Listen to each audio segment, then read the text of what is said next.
How to recover Cash App account without phone number. Hi guys, welcome back to the channel. In this video I am going to show you how you can do it easily. So first of all, open a Cash App application that you have installed. So to log into your account, you have to simply put your phone number first, and it will give you a confirmation code that you have to enter, and then you can simply log into your account. So the second method to access your old account is by going in profile on the top right corner, click on it.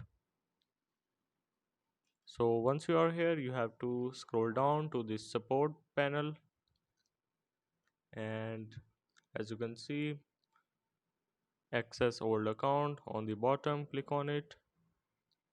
Now simply, as you can see, contact support, go for it, and chat.